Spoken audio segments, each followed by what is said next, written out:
कत कर तो ही कत तो पूछो सवाल। मैं सवाल पूछती हूँ, आप जवाब।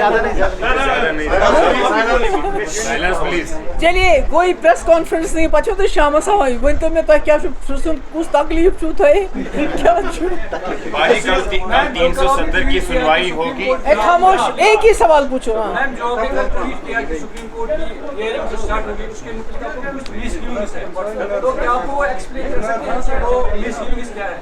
नहीं, अगर आप लोग खामोश होंगे तभी मैं जवाब दे सकता हूँ।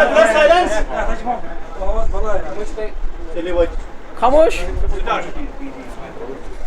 देखिए, कल जो ऑनरेबल सुप्रीम कोर्ट ने जो हेयरिंग हुई 370 के बारे में, और उसमें जो उन्होंने ये फैसला किया कि जो सरकार ने गवर्नमेंट ऑफ इंडिया की तरफ से जो लेटेस्ट एफिडेविट दिया गया और जिसमें 370 हटाने का जवाब देने की कोशिश की गई, और जो सुप्रीम कोर्ट ने कहा हम इसको कंसिडर नहीं करेंगे, उससे कहीं ना कहीं पीडीपी का जो हमारा ये स्टैंड है कि बीजेपी के पास 370 को ख़त्म करने के लिए कोई जवाब नहीं, कोई आईनी जवाब नहीं है, कोई कानूनी जवाब नहीं है, बल्कि इन्होंने आईन की धज्जियां उड़ाते हुए एक ऐसा कारनामा अंजाम दिया जो मेरे ख्याल में इस मुल्क के 75 साल की हिस्ट्री में कभी नहीं हुआ था। तो इसके साथ साथ उनका ये दलील देना कि 370 को ख़त्म करने के बाद जम्मू कश्मीर में हालात ठीक हो गए, ये बिल्कुल ऐसा है कि जब कोई गुंडा, कोई बदमाश किसी घर में घुस के वहाँ के लोगों की पिटाई करे, आबरूरेज़ी करे, उनको धमकाए और उसके बाद बोले कि घर में सब कुछ ठीक ठाक हो गया क्योंकि अब घर में आवाज़ नहीं आ रही, शोर नहीं हो रहा है, झगड़ा नहीं हो रहा है।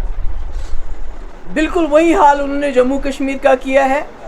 जम्मू कश्मीर में इसको एक खुली जेल में तब्दील किया गया है, यहाँ पर आम इंसान की बात तो दूर, जो यहाँ के जर्नलिस्ट हैं, मीडिया के लोग हैं, उनको न सिर्फ धमकाया जाता है बल्कि कईयों को यूएपी के अंदर जेल में डाल दिया गया क्योंकि वो अपना फ़र्ज़ अंजाम देते थे।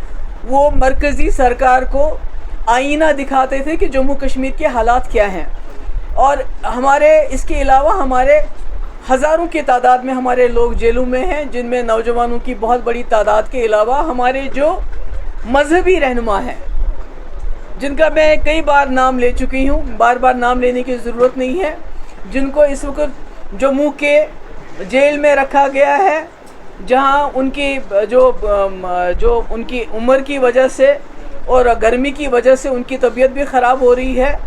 और ये सब जो लड़के हैं जिसमें जवान हैं, जम्मू कश्मीर के जेलों के अंदर, जम्मू कश्मीर के जेलों के बाहर हैं, कोई इनका ट्रायल नहीं हो रहा है, कोई कानूनी कार्रवाई नहीं हो रही है, कोई इनकी ज़मानत नहीं हो रही है, बल्कि अगर कोई जाता भी है बड़ी मुश्किल से वहाँ पहुँच जाता है, चाहे हरियाणा हो, चाहे राजस्थान हो, चाहे यूपी हो, तो वहाँ उनको मुलाकात भी नहीं होती है उनकी, और उनके पास कोई ऐसे वसाइल नहीं है। तो ऐसे में ये कहना कि जम्मू कश्मीर में सब कुछ ठीक ठाक है, जम्मू कश्मीर को जिन हालात से इस वक्त गुजरना पड़ता है, आप अखबार खोलिए, एनआईए का रेड, ईडी का रेड, एसआईए का रेड, एसयूआई का रेड, इसके बगैर तो कोई डेवलपमेंट हमें नज़र नहीं आती है।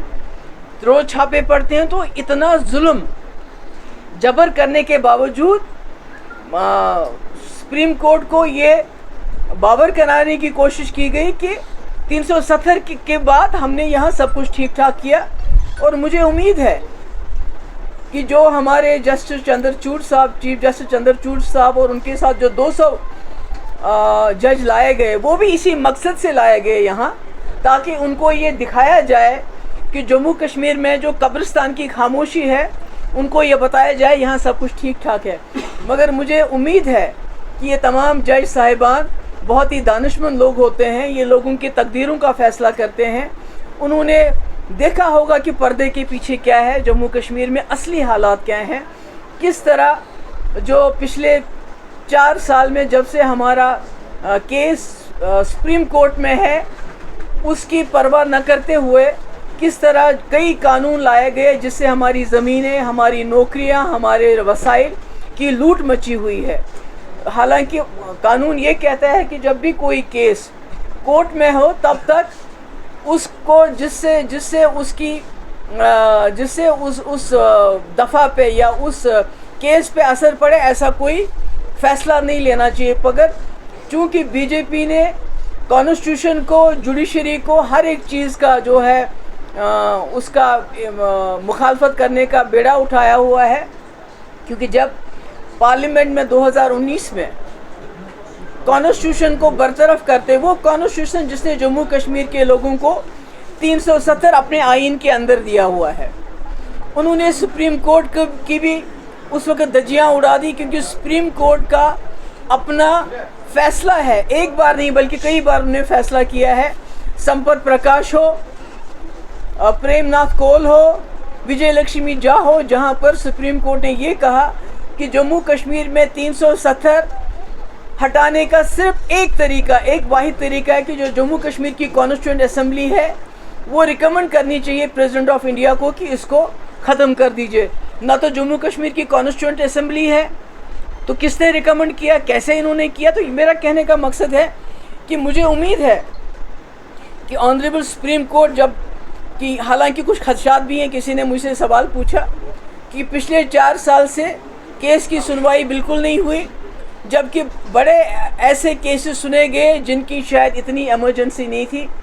तो आज कश्मीर के दौरे के यकायक बाद केस की सुनवाई होना और वो भी ये फ़ैसला होना कि 2 अगस्त के बाद रोज़मर्रा इनकी सुनवाई होगी, तो कहीं ना कहीं ये खदशात पैदा होते हैं कि कहीं जो बीजेपी जो जाल बिछाया है उन्होंने पूरी दुनिया को, पहले G20, उसके बाद जजेस को लाया गया जम्मू कश्मीर के कब्रिस्तान की खामोशी दिखाने के लिए, कहीं वो कुछ और तो नहीं, पर्दे के पीछे कुछ और तो नहीं हो रहा है। पर मुझे उम्मीद है जस्टिस चंद्रचूड़ पे, आई थिंक उनकी जो इंटेग्रिटी है वो दैट इज़ अनक्वेश्चनेबल जो हम देख रहे हैं। मुझे उम्मीद है कि जो पास्ट में हुआ है, कई ऐसे फैसले दिए गए जिसमें कॉन्स्टिट्यूशन को बरतरफ करके, कानून को बरतरफ करके सिर्फ आवाम के जज्बात, कलेक्टिव कॉन्शियस को सेटिस्फाई करने के लिए कुछ जजमेंट्स दी गई हैं और उसके बाद वो लोग पार्लियामेंट में पहुंच गए वो जजेस।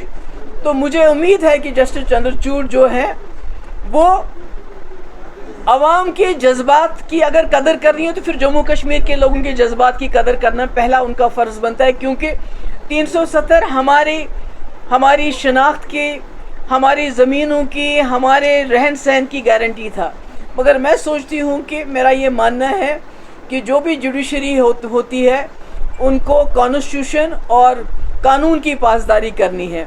तो मुझे उम्मीद है जब वो कानून की पासदारी करेंगे, हिंदुस्तान के आइन की पासदारी करेंगे, तो फ़ैसला ज़रूर कानून के हक़ में, इंडियन कॉन्स्टिट्यूशन के हक़ में देंगे, न कि collective conscious.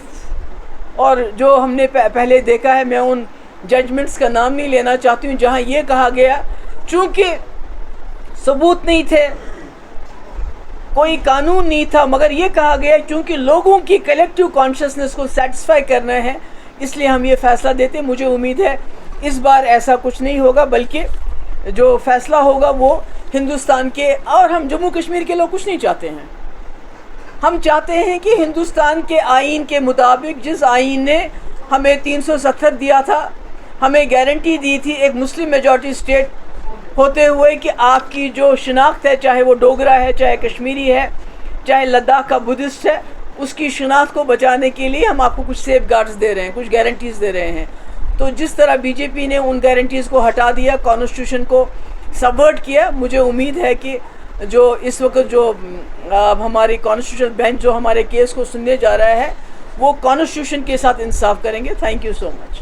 I think I have done. यही बात जब हमने पास आउट की उमर अब्दुल्ला साहब को, उसने कहा बिल्कुल टेम्परेरी लिखा है, लेकिन ये किस कॉन्टेक्स्ट में बताया? नहीं, मैं आपके सवाल का एक ही जवाब देना चाहता हूं। पूछा गया, उसने कहा जो यूनिफॉर्म सिविल कोड है ये आर्टिकल 370 की तरह नहीं है, उठा दिया। देखिए, मेरे पास न तो जतेंद्र सिंह की कोई दलील की इजाज़त है न किसी और की। मेरे पास एक ही दलील है कि ऑनरेबल सुप्रीम कोर्ट ने खुद संपत प्रकाश में, खुद प्रेमनाथ कौल में, खुद विजय लक्ष्मी झा के केस में ये खुद बताया है कि जम्मू कश्मीर के 370 को कोई हटा नहीं सकता जब तक जम्मू कश्मीर की कॉन्स्टिट्यूएंट असेंबली इसको रिकमेंड ना करे प्रेसिडेंट को।